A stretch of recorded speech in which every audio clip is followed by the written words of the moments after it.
إن الله لا يغفر أن يشرك به ويغفر ما دون ذلك لمن يشاء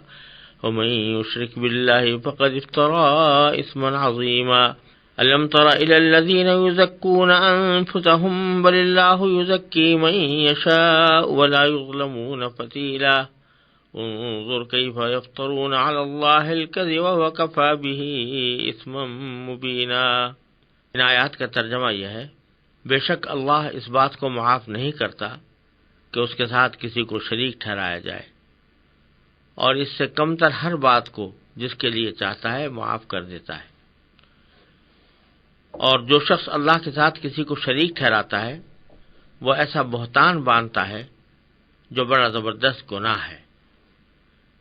کیا تم نے ان لوگوں کو نہیں دیکھا جو اپنے آپ کو بڑا پاکیزہ بناتے ہیں، حالانکہ پاکیزگی تو اللہ جس کو چاہتا ہے عطا کرتا ہے، اور ان پر ایک تاگے کے برابر بھی ظلم نہیں ہوتا۔ دیکھو یہ لوگ اللہ پر کیسے کیسے جھوٹے بہتان باندھتے ہیں، اور کھلا گناہ ہونے کے لیے یہی بات کافی ہے۔ پچھلی آیتوں میں یہودیوں کی بدعمالیوں کا ذکر چل رہا تھا، اسی سیاق میں یہ بات بھی آ رہی ہے کہ پیچھے جیسے گزرا، یہودی لوگ اپنے آپ کو اللہ کا بیٹا اور اللہ کا محبوب قرار دیتے تھے، اور یہ کہتے تھے کہ ہم اللہ کی لاڈلی قوم ہیں اور ہم اللہ تبارک و تعالیٰ کے بہت محبوب اور برگزیدہ بندے ہیں، لہذا ہمیں کوئی آگ اور جہنم سے واسطہ نہیں پڑ سکتا۔ تو اللہ تبارک و تعالیٰ اس کے مقابلے میں یہاں پر یہ فرما رہے ہیں کہ اول تو تمہاری طرف سے کئی گڑبڑیں ایسی ہیں، کئی خطائیں، کئی غلطیاں ایسی ہیں کہ جس کے نتیجے میں تم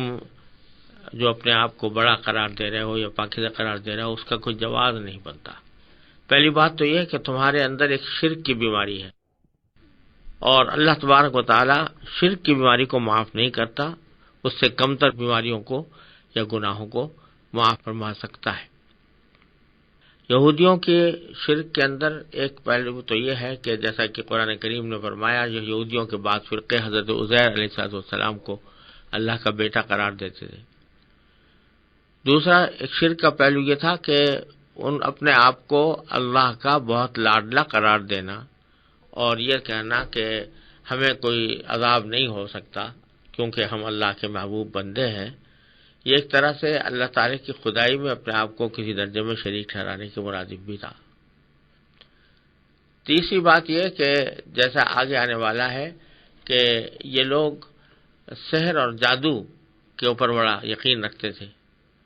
اور اتنا یقین رکھتے تھے کہ گویا سحر اور جادو بذات خود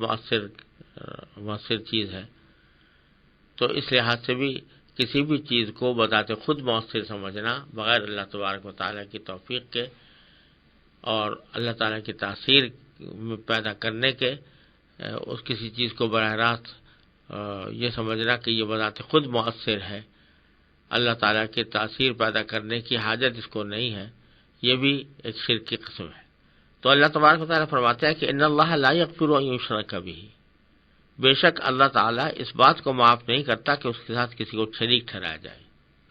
معاف نہیں کرتا کے معنی یہ ہے کہ بغیر توبہ کے معاف نہیں کرتا۔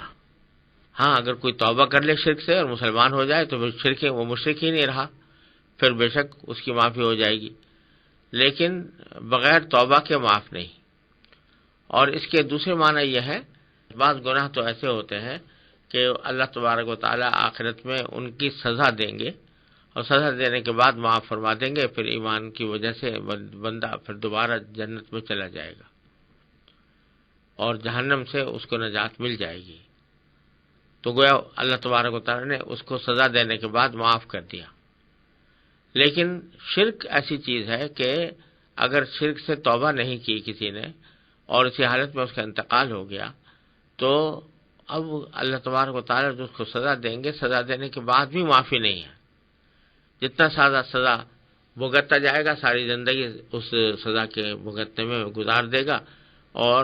تمام گناہوں کا بوجھ اس کے اوپر اس طرح رہے گا کہ جیسے وہ کبھی بھی ان گناہوں سے پاک نہیں ہو سکتا اور ہمیشہ ہمیشہ جہنم میں رہے گا۔ تو اللہ تعالیٰ کبھی معاف نہیں کریں گے اس کو، یہ نہیں ہوا کہ کچھ سزا دے کر معاف کر دیں۔ لیکن فرمایا کہ وَيَغْفِرُ مَا دُونَ ذَلِكَ لِمَن يَشَاءُ، اور اس سے کمتر یعنی شرک سے کمتر جو گناہ ہیں ان کے لیے جس کے لیے چاہتا ہے اللہ تعالیٰ معاف کر دیتا ہے۔ یعنی توبہ کے بعد تو سبھی کے گناہ معاف ہو جاتے ہیں، لیکن بغیر توبہ کے بھی بعض اوقات اللہ تبارک و تعالیٰ جس کے لیے چاہتا ہے معافی دے دیتا ہے، یا کم از کم یہ کہ معمولی سزا دینے کے بعد جو آخرت میں ہے سزا دینے کے بعد پھر معاف کر دے اور پھر اللہ تبارک و تعالیٰ اس کو جنت میں داخل کر دیتے ہیں۔ تو شرک لیکن ایسی چیز ہے کہ اس کی معافی کا کوئی راستہ نہیں ہے سوائے توبہ کے، آدمی توبہ کر کے اسلام قبول کرے اور شرک سے تائب ہو۔ اور پھر ساتھ ہی فرمایا کہ یہ سزا جو ہے یہ بات جو کہی جا رہی ہے کہ شرک کی معافی نہیں ہے، تو یہ کوئی ظلم کی بات نہیں۔ وَمَن يُشْرِكْ بِاللَّهِ فَقَدِ افْتَرَىٰ اِثْمًا عَظِيمًا، شرک ہے ہی ایسا کام کہ جو شخص اللہ کے ساتھ کسی کو شریک ٹھہراتا ہے وہ ایسا بہتان باندھتا ہے جو بڑا زبردست گناہ ہے۔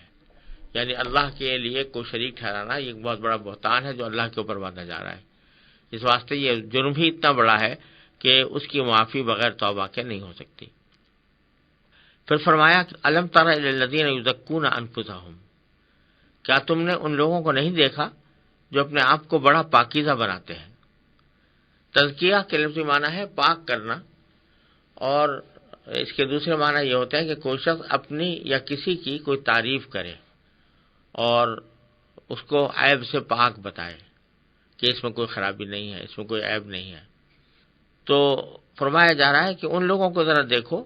جو اپنے آپ کا تزکیہ کرتے ہیں، یعنی اپنے آپ کو بے عیب بتاتے ہیں، کہتے ہیں کہ ہمارے اندر کوئی عیب نہیں ہے اور ہمارے اندر اچھائی اچھائی ہے۔ یہ وہ یہودیوں کی طرف اشارہ ہے جو یہ کہتے تھے کہ نحن ابناء اللہ واحباؤہ، ہم اللہ کے بیٹے ہیں اور اللہ کے محبوب ہیں، لہذا ہمارے اندر کوئی عیب نہیں ہے۔ اللہ تبارک و تعالیٰ فرماتے ہیں بل اللہ یزکی من یشاء، تمہارے اپنے آپ کو بے عیب قرار دینے اور پاکیزہ قرار دینے کا کوئی اعتبار نہیں، اعتبار تو اللہ تعالیٰ کے تزکیے کا ہے کہ اللہ تبارک و تعالیٰ کسی کو بے عیب قرار دے، یا اللہ تبارک و تعالیٰ کسی کی تعریف کرے، اللہ تبارک و تعالیٰ کسی کے اچھے کام کا اعتراف فرمائے، تو یہ تزکیہ بے شک معتبر ہے۔ وَلِلَّهُ يُزَكِّي مَن يَشَاءُ،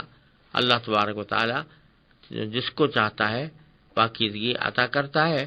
یا پاکیزگی کا اعلان کرتا ہے، جس کے لیے چاہتا ہے کہ اس کا تزکیہ کر دیتا ہے اور لوگوں کے سامنے بتا دیتا ہے کہ یہ شخص بے عیب ہے اور اس میں کوئی عیب نہیں ہے۔ وَلَا يُظْلَمُونَ فَتِيلًا، اور ان لوگوں پر ایک تاگے کے برابر بھی ظلم نہیں ہوتا۔ یعنی جب اللہ تبارک و تعالیٰ کسی کو اچھا قرار دیتا ہے، کسی کو برا قرار دیتا ہے، کسی کو اجر کا مستحق قرار دیتا ہے، کسی کو گناہ کا اور عذاب کا مستحق قرار دیتا ہے، تو یہ اس کی قدرت اور حکمت کا نتیجہ ہوتا ہے۔ ہر ایک شخص سے اس کے اعمال کے مطابق اور اس کے کردار کے مطابق معاملہ کیا جاتا ہے، لہذا کسی کے ساتھ کوئی ظلم نہیں ہوتا، وہ تاگے کے برابر بھی ظلم نہیں ہوتا۔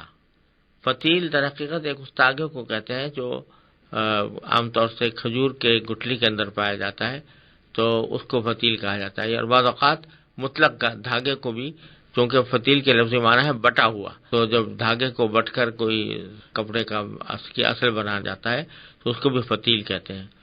تو فتیل سے مراد یہاں پر دھاگا ہے، اور دھاگا کا ذکر بطور تحقیر کے آیا ہے، یعنی معمولی ظلم بھی نہیں ہوگا کسی کے اوپر، جس کے ساتھ بھی معاملہ ہوگا وہ اس کے اعمال کے اور کردار کے مطابق ہوگا اور انصاف کے عین تقاضے کے مطابق ہوگا۔ پھر فرمایا کہ انظر کیف یفترون علی اللہ الکذب، دیکھو یہ اللہ پر کیسے کیسے جھوٹے بہتان باندھتے ہیں۔ یعنی یہی بہتان کہ اللہ تعالیٰ نے ہمیں اپنا محبوب بیٹا بنا لیا ہے، لہذا ہم کچھ بھی کرتے رہیں ہمیں کوئی گناہ نہیں ہوگا، یہ ایک بہت بڑا بہتان ہے جو اللہ تعالیٰ کے اوپر عائد کیا ہے۔ وَكَفَىٰ بِهِ اسْمًا مُبِينًا، اور کھلا گناہ ہونے کے لیے یہی بات کافی ہے کہ آدمی اللہ تعالیٰ کے اوپر جھوٹا بہتان لگائے اور اللہ تعالیٰ کی طرف وہ بات منسوب کرے جو اللہ تعالیٰ کی شایان شان بھی نہیں ہے اور اللہ تعالیٰ نے کہیں فرمائی بھی نہیں۔